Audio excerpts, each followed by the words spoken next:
eating this, you lock in. Yeah.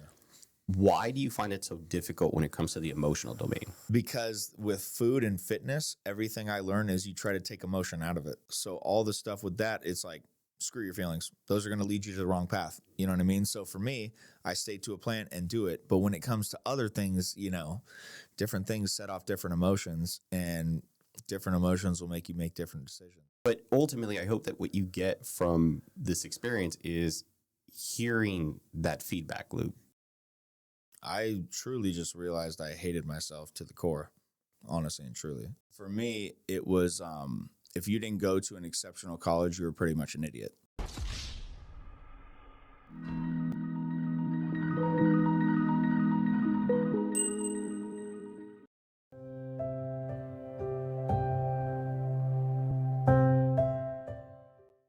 So really, first of all, I appreciate it. Yeah. I mean that. I appreciate that you came. I appreciate that you're willing to give me the time and that you're willing to share the story because it's important. Yeah. And I've been lucky enough to kind of know a little bit about your story, but it'd be great if, why don't you tell us a little bit about your story? Because honestly, you came on and you said, hey, you know what, Steve, I have some pretty big things that I'm passionate about. Yeah. And you do a great job with, you know, really promoting positivity online and, you know, tell us a little bit of kind of like what you do before we go back.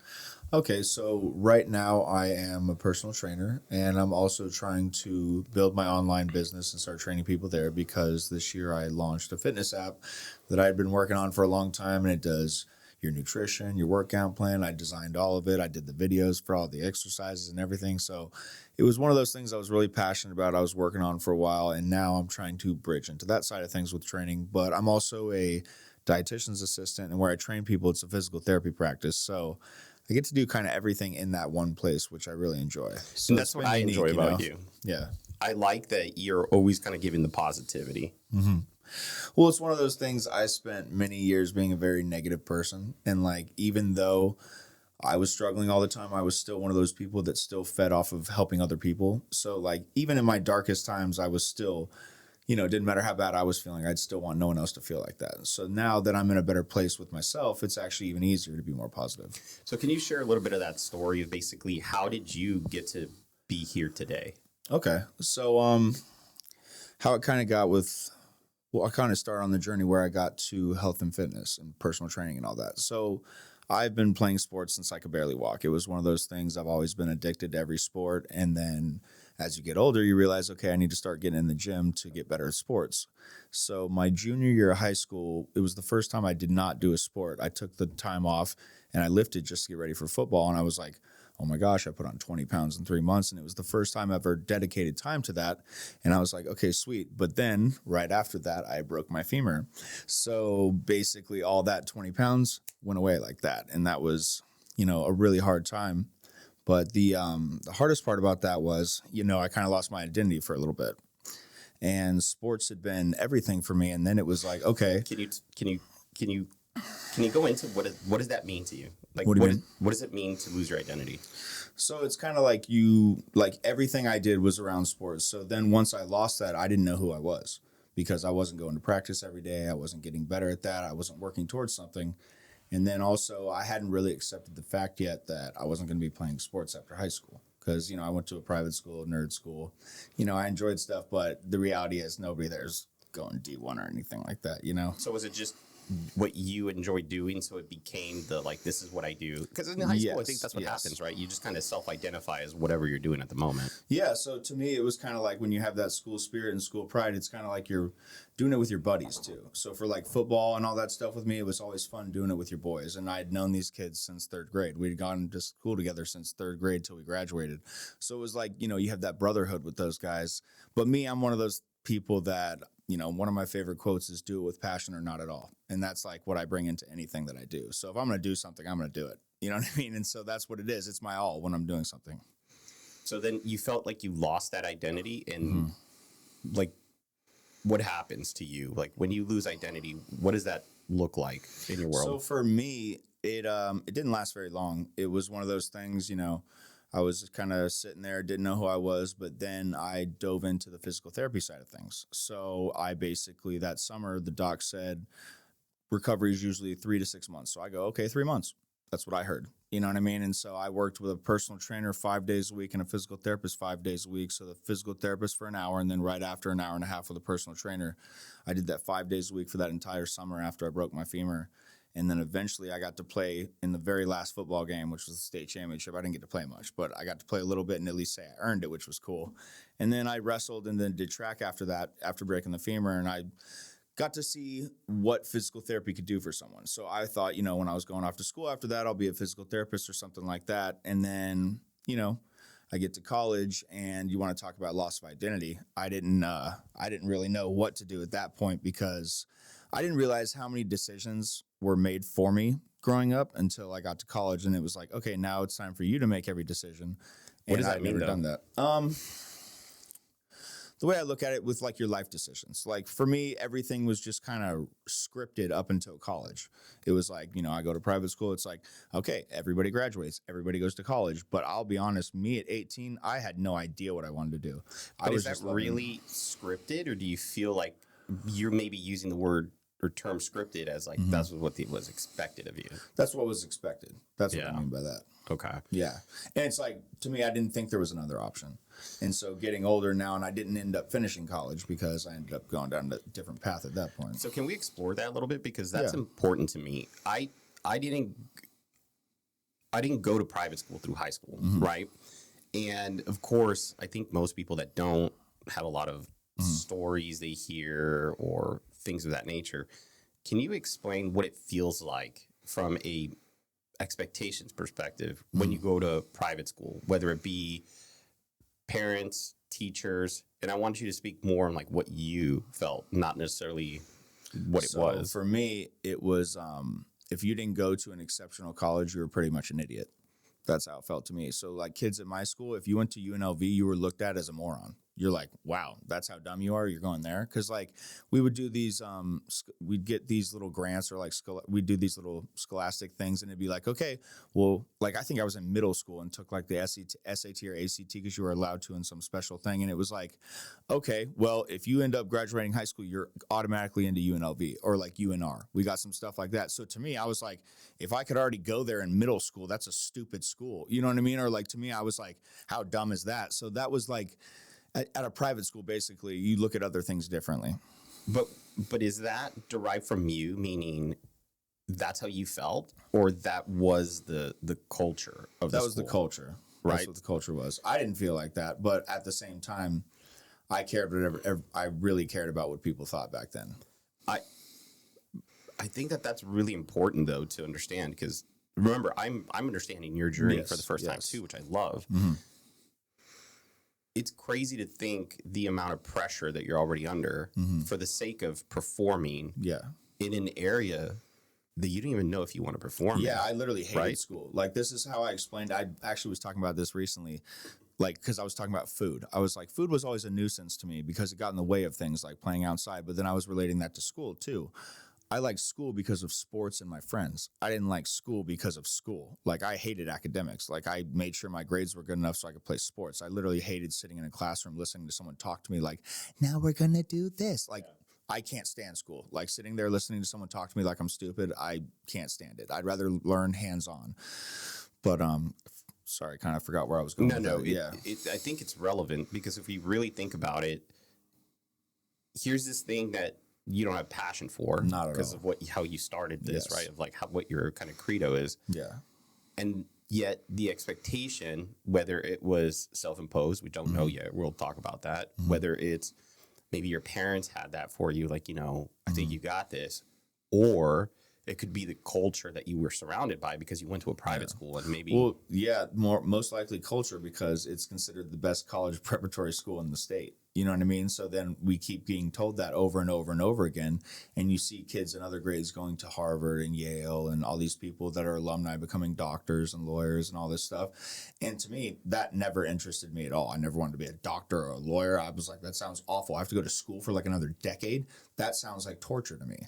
So none of that ever interested me. Was that was that common amongst the people that you spoke to? No, there were kids that like knew they wanted to be a doctor since they were 4, or like knew they wanted to be a lawyer since they were 4. And like being around some people like that can get annoying after a while. You know what I mean? Because you're just like, okay, but then also now that I'm 33 now, you realize a lot of those people didn't end up being what they said they were going to be.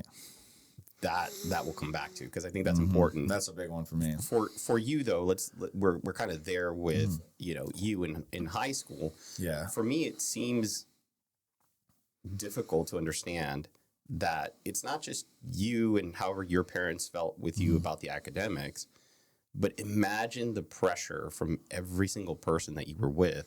Yeah. That's constantly like, this is what my parents expect from me. And then there's this other person. And then this you is what they see kids expect of me. snap and break, man, all the time. Like a lot of kids, like, I said I was there from 3rd grade till I graduated. There are a ton of those kids that right when we got to high school, they had to go somewhere else. You know what I mean? Like they just couldn't do it anymore. They were like, school's been my life forever. And it's not easy. It's not for everyone. You know what I mean? But to me, I'm a competitive person, Is that how you had to look at it to get through? Yeah. Like, you know what I mean? It's one of those things. Once someone starts doing better than me, it's something that motivates me. And so, say I'd had a classmate or a friend who would, do better than me at something, then that would usually spark a fire for me. Or if, like I said, it was so I could keep playing sports, So what I hear is everything relates back to the Passion Center, which was sports for you. Yeah. So here you are. If I'm thinking about it correctly, this is kind of like the end of your sports career. Yeah. So it's almost But like, I didn't know that. You know what I'm saying? Yeah. I wasn't going to accept that because in my head, I didn't really touch on this, but when I took that, I didn't do track my junior year of high school and I just lifted weights. I was bringing 6 peanut butter and jelly sandwiches to school. I was eating them every 2 hours. Like, you know what I'm saying? Like I was doing everything I could. And that's when I realized, okay, I can put on weight. And then I was like, okay, I'm going to do that again over the summer. And then by the time I get ready for football, I'm going to kill people. And then I'll be able to go to college somewhere. Doesn't matter where. And for me, I wouldn't have cared if it was D3 or D2. I would have probably graduated college if I was playing sports in college because that would have given me a reason to go to class and do well. But once I got to school with no sports, I didn't know what to do with myself. So when did that look like? You have this great mentality, by the way, that you can just lock in. Of like, I'm doing this. Yeah. Not something that I share with you. It's something that I'm having to learn, right? So when do you find out it's the end of the road? After I broke the femur, I knew it was the end of the road. Like I was just trying to get back what I could that year. And then, I got 4th at state in wrestling, which pissed me off. And then went to state and a few things in track. But the leg I broke was my jump leg. So I was a jumper. So then I just picked up a couple new things and did decent. So do you think like maybe that's where we start with the darkness that kind of shows up? Yes, that's when I started drinking more. Was that senior year of high school. So you realize, or you have to, or the truth comes for you, like you're not going to do sports, in college, or you're not moving on.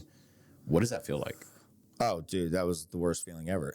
Like, honestly, because, I just was like, I thought I felt so alive when I was on those fields. You know what I mean? Like when I'm playing football, like that is when you feel alive.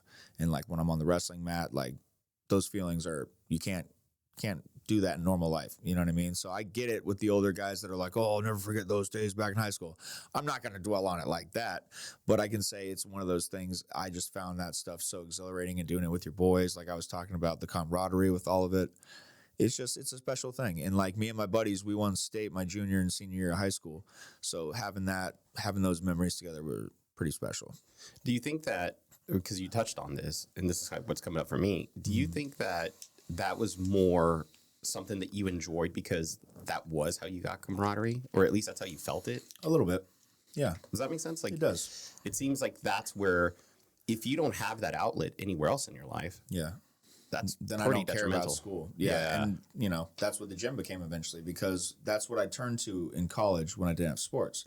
I was like, wow, I've never had time to work out. Now all I do is have time to work out.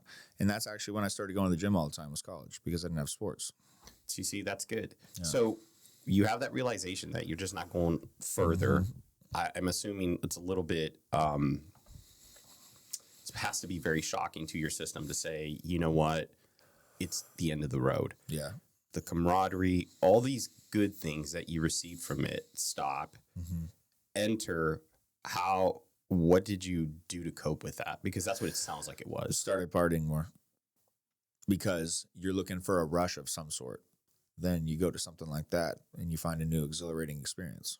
To the rush, meaning to equate it, Yeah. here I am now. I need another, like, where do I get this? Like, hey, we're together here. I don't want to say family because that's not what I mean, but it's like the camaraderie, right? Yeah. Like, how do I build that again? Yeah. And most people were like, oh, Archie's going to be a frat guy. But hell no, I did not go that route. That was when I got to North Carolina for college. You would think that would be the route I'd go, but no, I just saw those kids as complete douchers. Like, and I just saw frat guys as, I'm not going to pay these guys to be friends with them. You know what I mean? Like, I found it to be the weirdest concept. Like, here, let me be your little bitch for 6 months and you can treat me like absolute scum. And then after that, we'll be buddies and I'll pay monthly dues so we can be fucking friends. Like, no, dude, I'll make some friends and we'll be friends. Like, I've never understood that concept. I thought frat guys were pathetic. Like, I think it's funny how you describe it because there is some truth to that, right? Yeah. And, as we talk about perspectives, there's other people like that's the epitome of going to college. Yeah. Like, I saw those kids and like I got to college in North Carolina and I'm a bro. You know what I mean? I like to work out and stuff. I get to college in North Carolina and the cool kids are wearing khaki shorts and collared shirts and like pastels and wearing Sperry's. And I go, I am in the wrong place. I was like, these are the cool kids. I wanted to beat up every cool kid I saw there. And that was when I realized, okay, you might have chosen the wrong school, man. Do you think I do have a story about that too. When I went down south, it was different for me. I was like, you should have a passport. I was like, why would you want to dress like that? Like, you know what I mean? I did not grasp it. I wore a uniform all my life in school too. Yeah. So like college, we're getting tank tops out, bro. Like I'm not.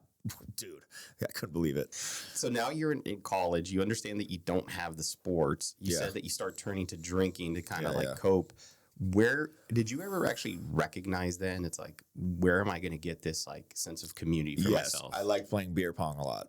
And so I got really good at beer pong. And so then I would go to a party and to me, I'm playing a game. It's competitive. You know what I mean? I'm competing. And so like, that makes a lot of sense. It sounds, but I would take beer pong way too serious. Like if there was a girl I was hanging out with, she'd be like, are you going to play beer pong at the party? And I'd be like, yeah. And she wouldn't want to go. That's how serious you took it. Yeah. Me and my brother used to go like 10-0, you know? So it's like, we'd go crazy with it, but we'd keep score, do all that stuff, So you find your sense of community in that. Yeah. I'm assuming that drinking became more of that. It's like it was more of the camaraderie. Yeah. Where do you get all the way through college in the same way and you just graduate? No. What happens? So the summer before college, I actually went to EDC for the first time. And that was when, I tried something else for the first time besides just weed. And then that kind of opened up Pandora's box. And so I went to school and then, was just drinking. But then that slowly, you find someone who's got this or find someone who's got that. And then you're just experimenting left and right. And then before you know it, you don't even know what you're doing.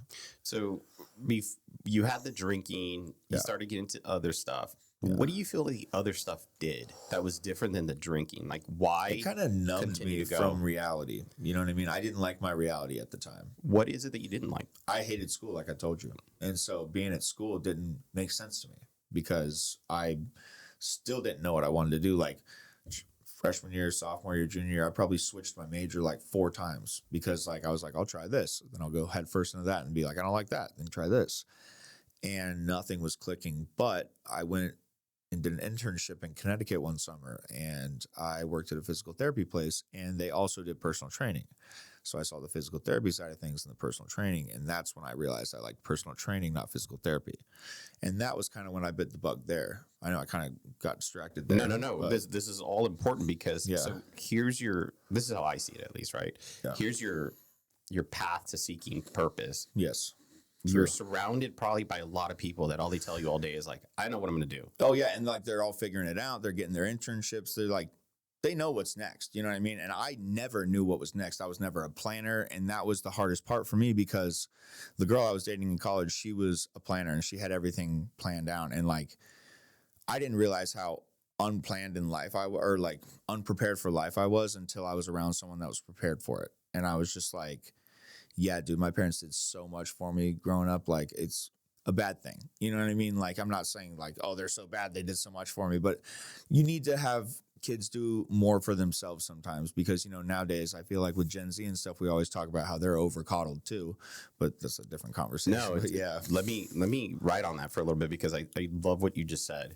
It's ultimately you're saying from a person on the other side. Yeah. You being the person on the other side said, look, I had fantastic parents. They took care of literally everything for me. Yeah, too much. And then I went to the real world and I had no skills. And I realized I didn't do shit, dude. That was like, that's what I meant by like how I made no decisions was like, I didn't realize how much they help with, you know what I mean? Like, and I was like, wow, I had it pretty good as a kid, man.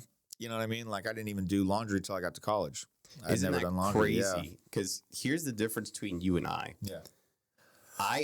When I grew up, everything was like, I had good parents. Yeah. Mean well parents, right? Maybe that's a better way to say it. Yeah, I had mean well parents. I know what that means, yeah. But it was like, hey, if I want something, I have to get it. Yes. So the difference between you and I and why I'm hearing what I love that you're sharing this is I was on the other side of that where I was like, I fucking hate this. Yeah, yeah. I hate that I have to go get it. Yeah. I hate that I have to go do this. I have to my grandma would be on me and be like, dude, you're ironing your shirt. I was like 7. I was like, what do you mean I'm ironing this shirt? This is the rough life, right? Yeah, and my grandma always told me this, and forever I am indebted to her. She said, you hate me now, you're going to love me later. Yep. She always said that to me. Yep. And she did pass when she was young. She passed at 55. But I want to kind of echo that to you. It's like, here's two people from two different sides of that coin. Yeah. But we're coming to the same outcome, which is everybody has to take on a little bit of themselves. They do. And that's the hardest thing is being alone with yourself. Of course. Yeah. So now that segues, I think, clearly into kind of where you now are having to figure life out. What does life look like for you? How is it that you're going to take on this new thing? I feel lost in a place where everybody around me figured it out, has a map. Yeah. What is wrong with me? Yeah. You now start trying to figure it out through other ways. And you say, great, there's this one road I can take that has no repercussions. It's just numb. Yeah. What happened? Like, what did you learn out of that time? Like, what did you see you chased? I truly just realized I hated myself to the core, honestly and truly. And that's where all that stems from. You know what I mean? It's self-hatred, not anyone else's problems. You know what I mean? But that's what I realized throughout there is, you know, it didn't matter what anyone could say or any external factors didn't affect me at all. It was just pure hatred of myself. Where do you think that stemmed from? That goes back to being very young. You know what I mean? Like back in middle school, you know what I mean? When like you're going through puberty and stuff and then like, you know, things are changing and all that. Well, I had long hair and a lot of acne. So, you know what I mean? It was one of those things. I was definitely not a guy that was looked at by any chicks. So like, I just was like, yeah, I'm so ugly. Any girl that I like's never going to like me. I was just like, you know, I'm just going to have to settle. The rest of my life is just going to be me settling. And like, I made that up in like middle school. And then, you know, I've just always had a very negative view of myself since then. And I never impressed myself, to be honest. It was one of those things. You know what I mean? I hold myself to a very high standard. And, you know, I just didn't impress myself. Do you feel that having that internal dialogue, because that's all it is, a person lived inside you and it was you versus that voice. I feel you on that. I've shared already some of my stuff. Yeah. What is it that you do? Do you just, because you're a competitive person, do you just prove that person wrong? No. I'm assuming you say, fine, that is who I am. Do you self-identify that? You accept that for a while. And I accepted that for many years, probably like all my 20s. You know? Wow. Yeah. I just accepted that I'm the bad guy. I'm a piece of shit. You know what I mean? And then I didn't think I'd make it to 30. So, you know what I mean? I didn't really care. It was like, okay, whatever, you know, live fast, die hard, you know, and I had accepted that at a pretty young age. And I knew you through that time. And we had ran into each other in certain circles. And the weird part is I never felt that way about you. Yeah. And no one, you know, that's why like talking about this stuff, I realize how helpful it is because I didn't realize how good I was at masking how much pain I've been in all these years. And like I was sharing the addiction thing with someone like a month ago and he's like, I didn't know you were dealing with that. And I thought it was pretty obvious from like all my posting over the years. Like, you know, I had friends from, you know, previous rehab stints that are like, bro, you got to stop posting face videos. You're slurring your words. You know what I mean? Like, or they would tell me stuff. And like, there was a while where I just couldn't speak normal. It was awful. Like every time I'd talk or like get rambling, I would just slur my words and it was awful, man. It was rough. Well, I knew You were down a certain path. Yeah. But it just as you called out earlier, the hard part, let's say you care about somebody. Yeah. I can't tell you to stop. No. Nobody can. Nobody can. And that's what no one realizes, because after going through this stuff for years, I know. And that's why, like, when dealing with other people, I like, you know, a lot of people ask me for advice on that stuff, and I'll just give them the truth. I'm like, they are not going to stop until they're ready. And like, that's the scary truth. And some people will never get there. You know what I mean? And I've had to see those, like, you know, I actually went to rehab for an entire year of my life. And then, I didn't know that. Yeah. I went to Connecticut and I disappeared for an entire year of my life. And like August 27th to August 27th. And like, that was during COVID too.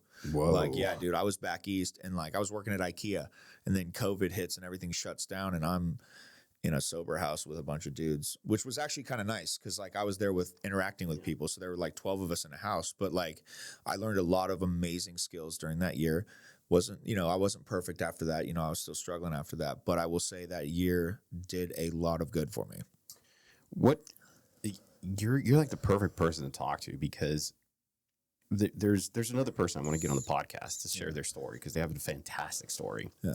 And I'll just share with me, because I really do want to know. It's like, what were the things that genuinely, because for people that are either there now or might experience it, my understanding of my darkness was it just feels forever. Yeah.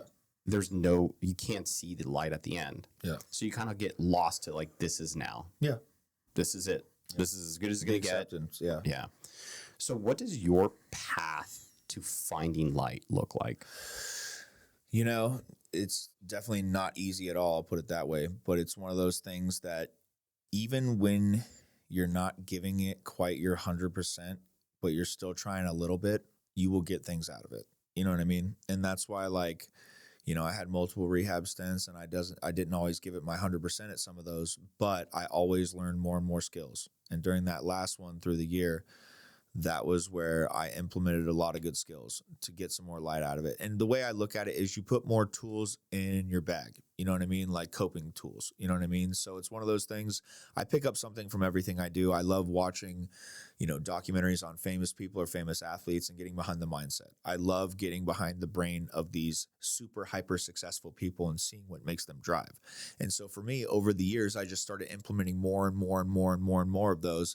And then I was actually thinking about it this morning before coming here. One of the things that got me going finally on the right path was I was watching one of my motivational like documentaries, and my mom was watching, because she always would come in the room sometimes when I'm watching those at the house. And then she's like, why can't you be one of those? And I was like, go mom. Thanks, Mom. I was like, fuck yeah, let's go. And so ever since she kind of planted that seed in my head, I've been on a different trajectory. So let's go back, because I think that this is what this podcast is about. It's about the people that have exited the darkness. Yeah. What does that path out look like? Yeah. Like, what was it for you? A lot of pain. Because I actually posted something on my Instagram story this week, and you liked it. It was the one where it goes, things don't start to get better until you start blaming yourself for literally everything.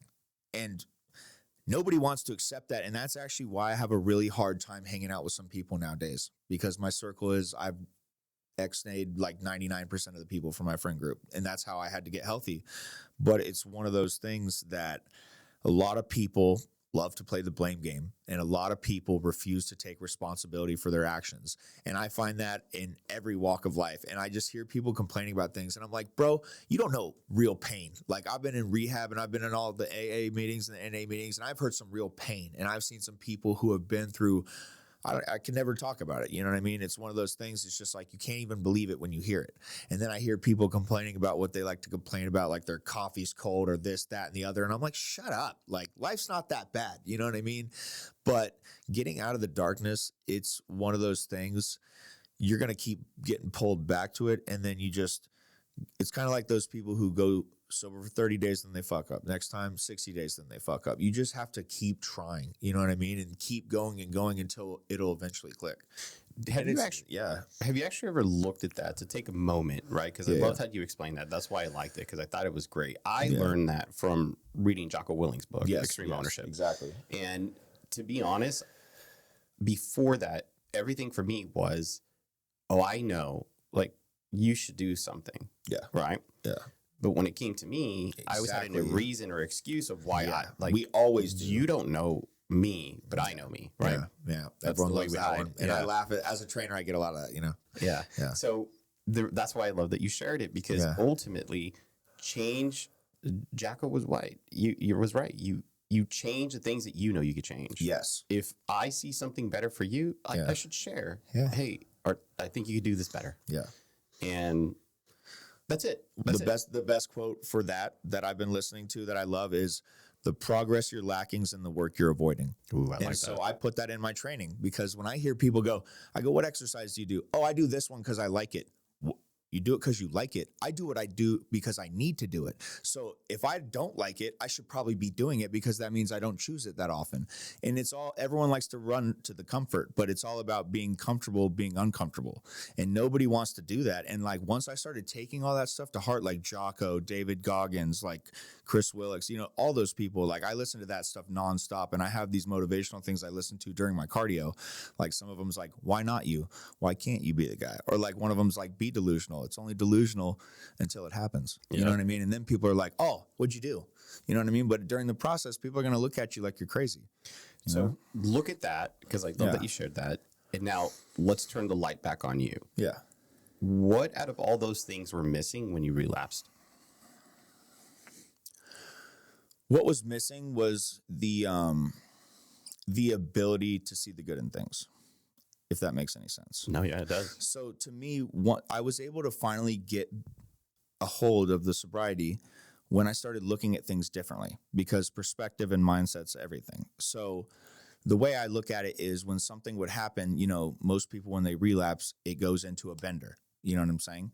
But then once I got it in my head, I was like, look, man, make it a speed bump, not a black hole. You know what I mean? You messed up. And so I've been seeing a therapist biweekly, like every other week. And he's one of those guys that I love talking to, because it's like, hey, what's up? How's it going? Let's talk. And then we just get down to it. It's like a quick 45 minutes, but we're just productive the whole time. And so once I got honest with him, that's when it really helped, because he'd be like, how you doing, Archie? I'd be like, actually, doc, I did this a week ago, but I'm back on it. I'm healthy again. I'm doing this, that, and the other. And then we dig into why it happened again. And then it got farther and farther and farther and farther apart, until, like I told you, finally, I was just like, I'm never getting out of this what I want. It's never going to get me what I want. It's just ruining things in my life. It's taking me back from my fitness goals and all that stuff. It's just not helping. And so finally it was just like, I'm done with all this BS. So you share that story. And then really what comes up for me is my story with food is the same as your addiction, which is I look at food, it tastes delicious. Just, I love how you explain that, because I never thought of it that way, but same thing. I associate the same. So I love that you said that. Yeah. And so here I am, I want a tasty treat. Yep. I have the tasty treat, and now I'm in the black hole. Like 2 pizzas later. Yes. No. Hey, man. And that's why I deal with this in the dietitian's office. And everyone's like, where do you get these good quotes from? I'm like, dude, AA and NA, bro. I was like, everything I say in there, it's like from the rooms. People are like, yeah. You know, I'm like, you're sick and tired of being sick and tired. You know what I mean? And like, I just see rambling, and everyone's like, man, he's got the sayings. I'm like, I'm not going to tell you how, but like, you know what I mean? That's how it is, bro. But I share that because that is, you know, I don't want to see it as an addiction, but it is. But it is, dude. And that's over half the country. You know what I mean? Because you see, I preach about this stuff all the time. I love it. But it's an addiction. It so is. And we're finding out now it's not even people's fault. It's the ingredients. And they've been making that us doesn't sound like ownership. You know what I'm saying? Or, you know, I'm just not giving that to everyone. But that's a big part of like something, you know, lot of tangents. No, I'm with there. you. But yeah, you know what I'm saying, Yeah. though. It's like the food addiction is so real. And I made that association because I started working there, and I was like, man, it really is, because, you know, you're going to eat it regardless. You know, it's not going to help you. You know, it's bad for you, but you're going to do it regardless. Or like I have those people who have IBS. Oh, I know if I eat this, I'm going to be destroyed. And they do it anyway. And to me, I was sitting there like, what's wrong with these people? Are you kidding me? And then my boss goes, because she knows all about me. Like we're very, very close. She worked on my grandma for years. We've been very close family friends. So she knows me. And she's like, well, think about it with you, buddy. And I was like, oh my gosh. I was like, she nailed it on the head though. And then when she did, I was like, yeah, you're going to do it regardless.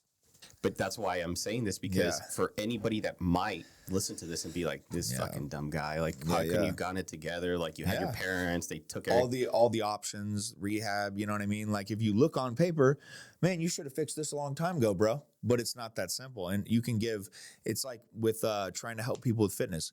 You can give everyone the roadmap and the recipe. Doesn't mean they're going to do it. You know what I mean? And that's Correct. with everyone. And I've had to check myself. Like I told you, I got a marketing coach now. And every time I'm like slipping, I'm like complaining about clients. And he's like, well, you're doing the same thing. I'm like, yeah. So, you know. So definitely for whoever's listening to this, like keep that in mind when you hear these stories, because even though I may judge you and say, God, you could have been out of it so quickly. Here's my story where I'm like, but hey, again, it's about behaviors. You have the same behavior, just in a different place. Yeah. So don't throw stones when you live in a glass house. Things. Yeah.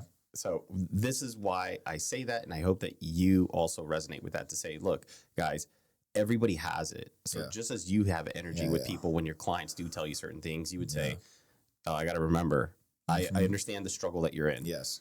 I'm very good at putting myself in other people's shoes these days. Because, you know what I mean? Also through the rehab and the addiction process, you know, going through the steps is a huge deal. You know what I mean? I don't get preachy on that kind of stuff. But when I actually sat there and went through them, you're like, okay, it's all about peeling back the layers of yourself like an onion. You know what I'm saying? We got a lot of layers. But the only way to truly get through this stuff is to do that. You have to break yourself down and you have to be willing to make yourself the problem in every situation. And one of the hardest things for me the last couple of years is whenever I do get upset about something, I have to ask my brothers or people around me, I go, am I crazy right now? I'm not crazy, right? Like I'm not the problem here, right? And I have to be very, very sure before I'm full on into something because I feel like I'm the problem in every situation, you know? So it makes things interesting. I think that might just be something that's still lingering though, brother, from what we just talked about. Probably. So let's explore that because I think that's important. Here's this thing that initiated your darkness, right? Like that's how you posted it. Hey, look, I started not liking myself and then all of a sudden here I am. Yeah. But yet here it rears its head again. And now you have this like, but wait, check me. Am I really here? What is it that you find difficult about trusting yourself, one, and two, the ability to look at things objectively? What's the difficulty there? I'm a very emotional dude. You've seen me. I'm a hothead sometimes, you know what I mean? But I'm just very passionate, like, you know, so my emotions get the best of me sometimes, you know what I mean? And then one thing I would tell my younger self more is trust your gut, you know what I mean? Because there are a lot of times where I would be like, I'm not really sure about this, but then I just go do it anyways or like hang out with certain people and whatnot. But I would tell my younger self, trust your gut more, dude, because it's usually right, you know? So why is it that you... I know another person that's like you, which is when it comes to the physical, you are locked in. Yeah.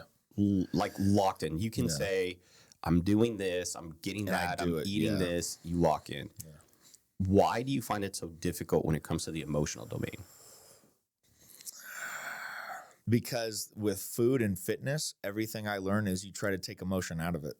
So all the stuff with that, it's like, screw your feelings. Those are going to lead you to the wrong path. You know what I mean? So for me, I stay to a plan and do it. But when it comes to other things, you know, different things set off different emotions and different emotions will make you make different decisions, you know? Do you think it's difficult for you to, because I love how you just explained that. I never thought of it that way. Yeah. I know how to lock in because I just tell myself, remove the emotion. This is what's supposed to happen. So like for me, like I'm 6 weeks out from my show and most people are like, oh, is it hard? I'm like, I'm still finding this to be very easy. I find this fun. Like, you know what I mean? It's like a science experiment to me, but also I realized I used to be psycho healthy like this, or no sugar, no this, no that, no bread. You know what I mean? Like I used to just live like that. So now this feeling is something I've felt before. So I'm like, oh, it's nice being lean again. I like feeling like this. And then, now that I have the coach, I'm like, you know, tell me what to do and I do it. So do you feel that you lack that when it comes to the emotional stuff that comes up? Yes. Like you don't have the coach to be like, hey, I'm here in this personal moment with this person. Yeah. You're like, where's my coach? Yeah. But that ultimately comes back to that internal voice. That's your coach. Yeah. Right? In the real world. So I guess what it comes down to is I haven't always been able to trust myself because my decisions haven't always led me to the right place. So therefore, I don't know if I'm always making the right decision. You know what I mean? And so because of that, and I'm on the bodybuilding journey now, I just separate myself from a lot of situations. So it's also in the early stage of being sobriety, or early stages of sobriety, because I've messed up a lot of times. Like one time I left rehab and came back here to see one of my buddies DJ. You know what I'm saying? Like, Yeah. and you know him too. Like, and it was one of those, I'm like, you're a moron, dude. Like your parents did not want you to come home. You had like $200 to your name. I got back with an ex and then came home and went to a show. Yeah, I was going to stay sober. Like, you know what I mean? So I realized, dude, you actually have to listen to the things that you've been told like a million times the last decade and actually finally put them into action. So, you know, cutting out the bad friends, cutting out any friends like that. Like I told you, I had to cut out 99% of my friends. And it's hard, dude. It stinks because like the last couple too were the last ones I'm hanging on to. And then it's like, nah, man, we can't, dude. You're not helping my sobriety. You're actually hurting it. Even though you say you're trying to help, it just, your actions aren't lining up with your words. Yeah, I think that's the difficult part because let's change it back to food, which is what I relate to, right? Yeah. So here it is. I want to be sober from pizza. Yeah. And you say, Steve, I found a great pizza place. Yeah. I'm like, cool. Yeah. If I know it's a pizza box, not a slice, Yeah. and I don't believe I have it within me to not eat the pizza box, right? You would say, okay, for me, friend, this is what I need at the moment. Yeah. No pizza. Yeah. I just can't do pizza. I'd love to go with you. Just don't invite me to pizza. Yes. And then I would say, if I'd want to be a good friend, I'd say, you know what, Archie? Yeah, I'll go to the pizza thing alone. Yeah. I know that you would love to come, but one day you'll be able to have the one slice. It's so funny how different it is with food. But do you see why it's the same? It is. It's the It same. is like drinking and food, like all the same. But what's the difference? If I talk about substances, there's a moral component now. Yeah. You're a piece of shit. Yeah. How could you even consider that? Yeah. But when we talk about pizza, everybody seems to relate. They're like, yeah, you know, I should probably eat that one slice, not the three. Yeah. Just go to Costco. Costco, look at the get pizzas. one. Dude, everybody's pounding pizzas there, right? And hot So- dogs. Correct. Yeah. So when we look at that together, Yeah. this is where, okay, great. Friends, It's all about what's normalized. You know what I'm saying? It's the same There with you go. alcohol, because if I were to come up to you and explain what alcohol was, you would say, no, thank you. Oh, here's this liquid. It's poison. You're going to drink it and it's going to make you not be able to trust your decisions. You want to buy it? What 112. normal person would be like, yeah, no. You'd look at me and be like, get away from me, dude. But because alcohol is so normalized to everyone loves to go poison themselves every day. And like, I am so happy I never wake up hungover now. Like, I'm not even trying to say like, oh, I'm better than you, but I think back to how many days I had wasted from just being half there. You know what I mean? And I like being fully there now. and I'm glad that you acknowledge that. Yeah, it took I mean a while. that. Like It for took me a to you. really long time, dude. Yeah, But you acknowledged it. Yeah. Which is massive it is. because you could just bury your head I again. can just turn it all off. You know, I was very high functioning, you know, so everyone would be like, oh, he's great. Just tortured soul, you know? So you've gone, thank you for sharing that, by the Yeah, way. yeah. So you've gone through all this. You're still in the throes of it, which is you're like, I understand what's right for me. I understand what's And then wrong. you're still getting pulled back, dude. And there's still pizzas. Yeah, they're still everywhere. Yeah. So for you, when you do kind of come back down and you say, what is it that you would tell your young self? Because this is what I've been asking most of the people. Talk to young you about real advice. Yeah. What would you say when it comes to the remember the addiction and things that you did are byproducts of a root cause, which the root cause is not trusting your decision. Yeah. What would you say to your young self to help with that? I would say stop listening to everyone else. You are in the driver's seat of the car that is your life. No one else is. It's yours. So you're the only one that can make the right decisions for you. Quit listening to everyone else on what's right for you, and you do what's right for you.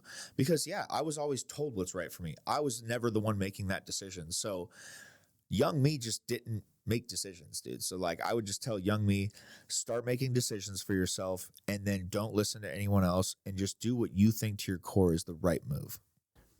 The last part of that, which is what you learned more recently, which is own the outcome. Own it. Right. Yeah, own it. all of it. You know what I mean? And that's also me taking acceptance for everything. There's nothing in my life that I don't take responsibility for. If something sucks, okay, I'll fix it. You know what I mean? Even if it's not my fault, okay, I'll fix it. You know what I mean? That's just my mentality now. Like if something's wrong, I fix it. You know what I mean? And it's hard for me to be around people that aren't like that. You know what I mean? Because a lot of people are just like okay with that. You know what I mean? And I associate it a lot to the PT people that come in, because a lot of them come in and those are the people that you see that haven't done anything for 20 years. And like, to me, that's terrifying, you know? So that's what I was just about to say. Don't react to this. I want you to take this in. Yeah. Do you genuinely think they just become mirrors of you? Who? These people that you're so like, I can't have you around. It's because they're just a constant reminder. It's a saying that my dad used to always say that used to annoy me, but it's so true. You hang around dogs, you're going to catch fleas. And you are a product of your environment, and I wholeheartedly believe that. And that was the problem with me in college was I was actively choosing the wrong things. And I knew I was going down the wrong path. But I was driving that bus to struggle, you know? And like, yeah, my sophomore year, I chose to live with a senior who I knew was an active alcoholic. And then basically started learning all the habits there, you know? This is big. Yeah. Thank you for sharing that. Yeah. Now that your younger self could hopefully hear this one day, Yeah. what does the other side look like now that you made it out? And now here you have this like commitment to yourself, which I've been on that journey with you because I've been stalking you on Instagram. Yeah. I love it. Yeah. Because I appreciate that. Your hero story. Nobody else's. And that's yours. the thing is, like, once my therapist said to me that kind of like what I was just saying, he goes, you're the driver of the bus that is your life. And like once he said that, and once I finally made the decision to start doing what I want and I don't give a F what anyone thinks, life's amazing. And like that's why I got on the bodybuilding journey. And that's why I had always had it on my bucket list. But I was like, dude, you're 32. It's going to be the blink of an eye before you're like, oh, I could have done that back in the day. No, dude, wake the fuck up and go do it. And like one of the motivational things I listen to, it's like you get there to the gates of heaven or whatever, and this dude starts reading off all these amazing things. And he's like, yeah, that's what you could have done. Oof. And so that gave me goosebumps. And I was like, fuck that, dude. So like I went skydiving, knocked it off the bucket list. That was like my number one. And then I finally got a coach and decided the bodybuilding journey. And this is like 17 months later. Getting ready for my first show. That's awesome. I'd like for you to come back after the show to share kind of like what that full experience was like. Because that'd be awesome. That. Yeah, because I'm going to do a webinar afterwards too and kind of bring people along for that, you know? That's super cool. So tell me what you're learning, which is this is the weird part. Yeah. The discipline that you know how to provide to yourself, but not to apply it in certain areas. So tell me where the area where you are successful, what does that look like for you? Not the where it's not been the flying habits. over the new one, or no, now like you're very disciplined about this. Yeah, I care about the mindset, not the actual thing that you have to do. Does that make sense? Yes. Like, can you 100%. Share that? For me, the mindset is I'm moving forward no matter what. And if someone's basically not helpful to that mission, which is to move forward, they're not really going to be around much. It's not me saying I can't ever talk to them. I'm not going to be rude and like do something like that, but I'm going to hang out with them not too often because it's not helping me move forward towards my goals. So the mindset basically is if someone's not positive, keep them out of your life. You know what I mean? Because life's full of super negative people. And like we're saying, if you want to be a product of your environment, be around motivational people. Be around people who are trying to get to the same goal. And like, that's why I love the gym. And that's why I love being at a serious bodybuilding gym now is you have people that are all motivated, like hyper motivated and working towards goals. And, you know, you're going to have some crazy people everywhere. You know what I mean? They're always bad influences no matter where you go, but you're better at getting through, weeding through the grass, you know? And I will say, I couldn't have done this 4 or 5 years ago. That's what I've been telling everyone is I couldn't have done this back in my 20s. Like I wasn't mature enough. I wasn't mature enough and didn't have it together because with the discipline, my life was a mess, dude. But like this last 17 months, I've had at least 3 sessions with that coach every week, minus 2 weeks when I was in North Carolina, but let my back rest for a week and then was back at it by myself. But it's one of those being disciplined like this has helped with every aspect of my life. So how do you see that you could take this learning and what do you think you're going to be able to do after? Because the one thing that you have to see is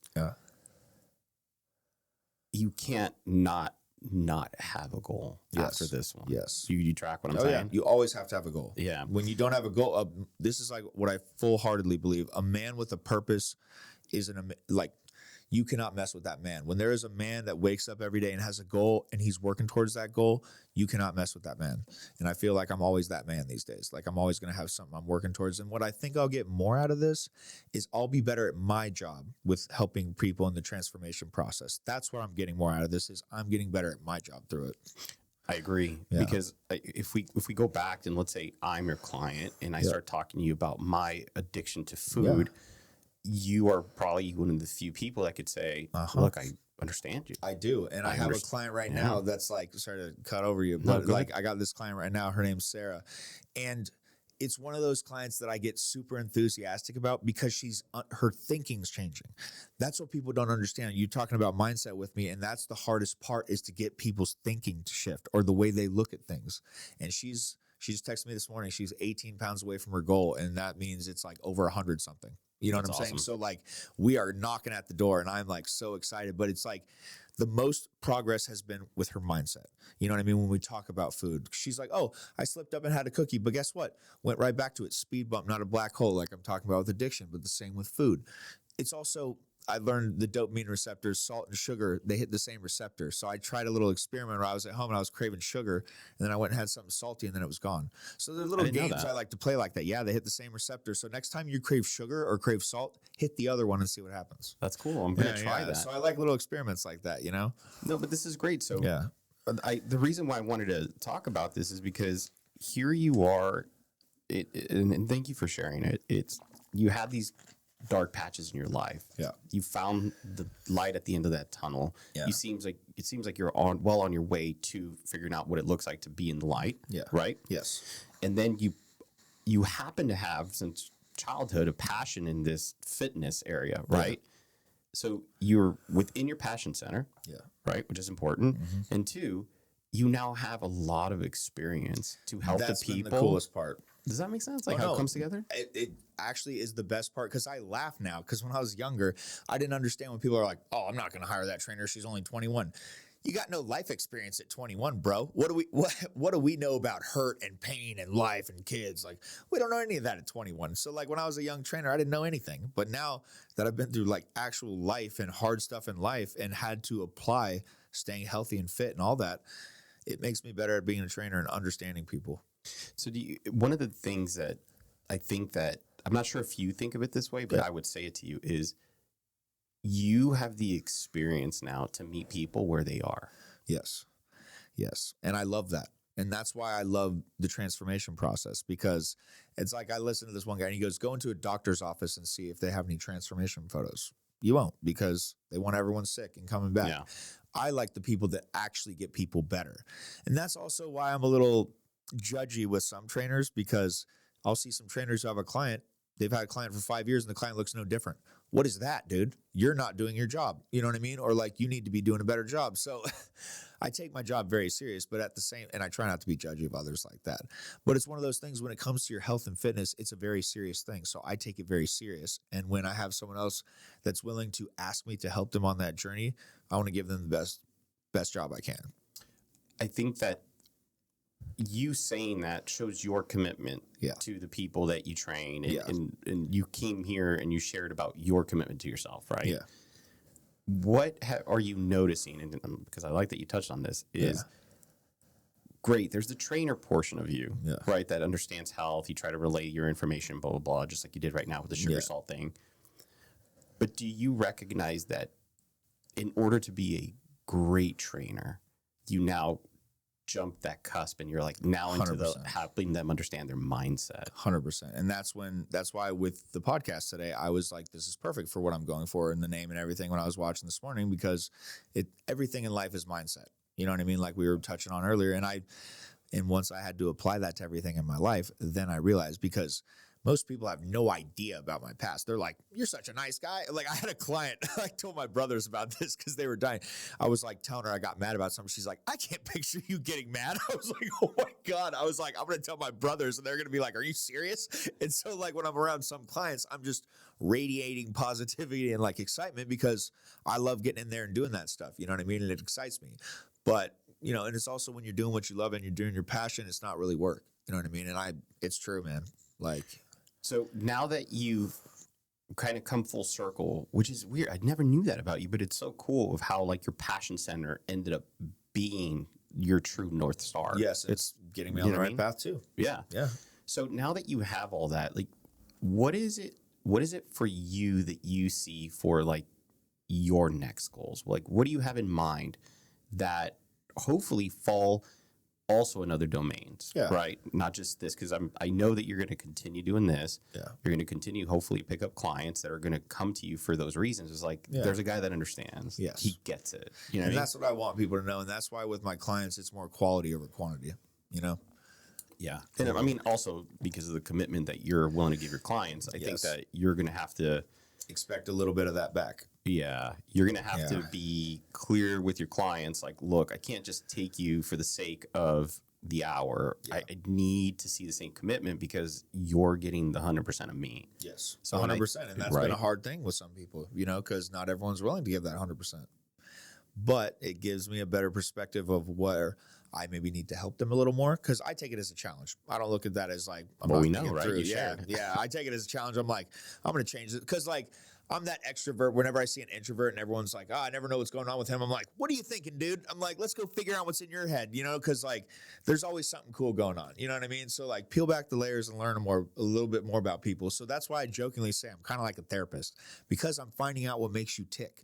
You know what I mean? So then I keep asking questions. You just think we're talking. And I'm just learning more and more about you, but I'm learning more and more about how to get you to motivate or how to get you motivated because everyone's got something that'll make them tick. You just got to figure out what it is, you know? Yeah. Yeah. So do you feel like maybe that would be more where your next interest could be of how do I take this mindset that I have and how do I help people understand how to achieve that mindset? That would be a cool avenue to go through next. And I always thought, you know, motivational speaking would be awesome one day because I love listening to that stuff. And I get a lot out of it myself, like Eric Thomas and stuff like that. Like when you want to succeed as bad as you want to breathe, then you'll be successful.